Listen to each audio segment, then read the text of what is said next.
think I'll first start off with the fires going on right now.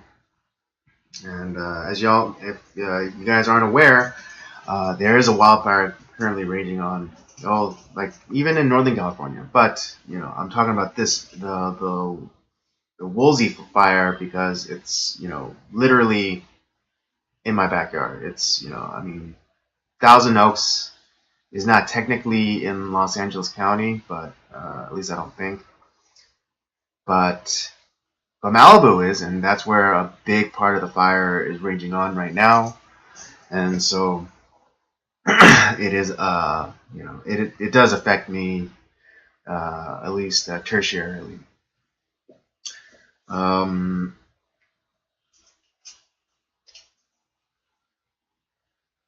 it's very, it's kind of odd that we seem to be having these fires so late in the year because usually in the summer is when we at least for the last like 3 years or so, that's when like the fires were happening most often. But now it's kind of shifted, and we're having like these drier falls and into winters, and we're getting these wildfires. I can't remember what exactly.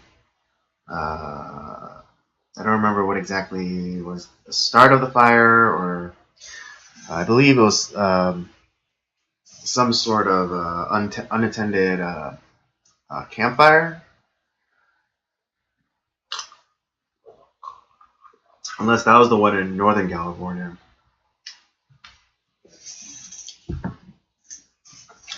But it's pretty odd that we're having, these fires so late in the season, and and I'm not one of those climate change people where it's like, oh, we're destroying the earth, we're changing the climate. Well, firstly, climate means change. Um, so you're just saying change, and of course it's going to change. It changes every day. Not the day before is not exactly the weather or the climate yesterday wasn't, or today isn't the same as it was yesterday, or as it might be the day after. But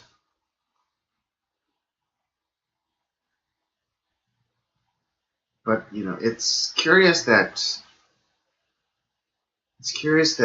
we're having fires, so regularly, and regularly I mean it like happens every year. Well, at least it's been happening every year now for at least going on 5 years.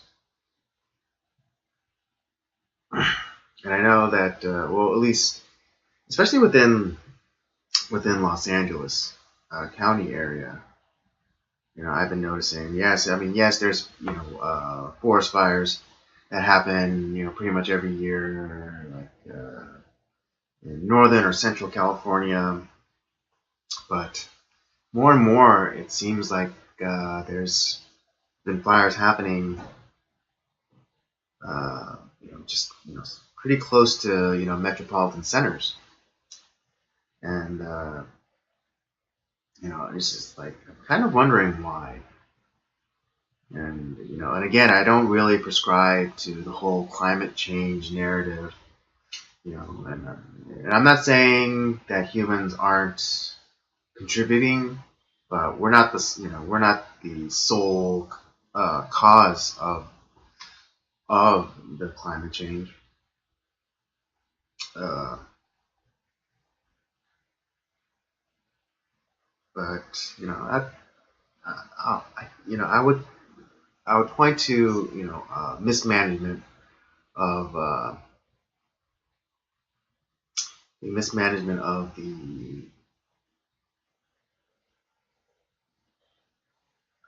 mismanagement of funds or mismanagement of the environment itself. Um, because when you think of conservationists, you can't you I don't know about you, but for me, I used to think that conservation meant just leaving it alone, let nature doing its thing. But more and more, as I've been thinking about it, I'm finding that you know conservation only can happen with human intervention, and and I'll explain why. A garden needs tending. And if not, then weed will grow and will choke off the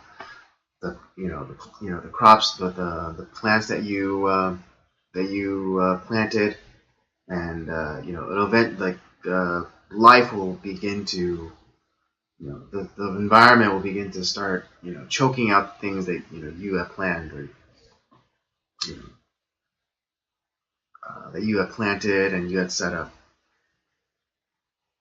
And so, conservation isn't allowing, leaving things alone. It's, being proactive. It's being, yes, it's being proactive. Because, you're not going to let weeds just grow rampant in your garden. So, I think we too have to be proactive and tend to the environment around us. And, we have to have like these controlled burns during off seasons or just before summer and fire season, and we have to allow for the harvesting of dead trees in the forest, or it just becomes fuel for forest fires later. I think a good I think, to use an example from a movie, there was like that one about um, not smoke jumpers, but those the firefighters that that strictly fight forest fires, and they use um, I think it was, like Only the Brave or something, I think. But there was a scene where they're training these new recruits, and they go on a run, and they reach the top of a mountain, and then they look out onto the vista, and they see all these trees. And then the chief was like, take a good look at this, because you'll never see it, this view the same way again. Because after your training, you're going to come back up here, and all you'll see is fuel. And I think that's also, I think, that's 100% true. Because if we're not, if we don't take preventative measures to reduce the likelihood of fires, or even reduce the damage that a wildfire can inflict, I think we're being negligent, and we're not conserving anything. We're not being conservationists. Because again, conservation, I don't requires there to be some sort of proactive action. And I think some controlled burns in the hills, and in the forests could have done wonders for the current state of like fires, because especially because with the winds and everything,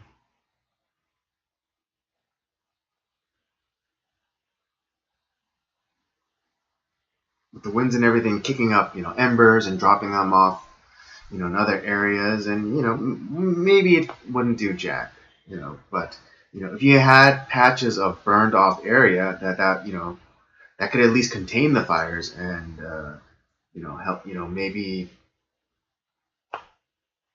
prevent at least the spread of them, and so it's not so we don't have like those pictures of from the 405, like the entire hillside is, ablaze because there was nothing impeding. There's nothing impeding the spread of the fire, at least on the ground. I mean, I know it can't be helped uh, with the fire, that that gets spread through, like, through the winds. But at least, we can do that. And so, I mean, and that's kind of my take on the situation. You know, but it's interesting how natural disasters uh, tend to bring people together, and I think despite all the devastation and the property damage, I think people have been showing their true selves in this, with the donation of food and clothing and just one kind of big example of this is the actor James Woods. If you guys didn't know, on Twitter, Melissa Milano, noted feminist and left-leaning actress, put out a call for help on Instagram because I guess, like, her property was about to be engulfed by the flames because she lives in Malibu. And she was asking for help moving her horses, and even though at times, at least on Twitter, James Woods and Alyssa Milano would go at it, would spar with each other. In this moment, he put that aside and he put out the call to his followers, and Alyssa Milano was able to save her horses and get them out of the fire area.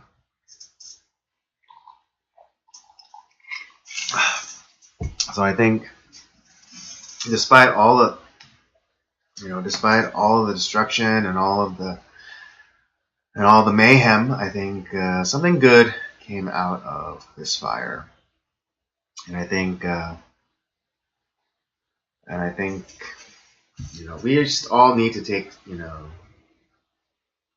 take a step back and really reassess our priorities, and no longer have, like, this binary kind of thinking of whether you're on the left or the right, but if we can put aside our differences for this, then maybe we can put our views in the proper context, and we can get back to some sort of civility.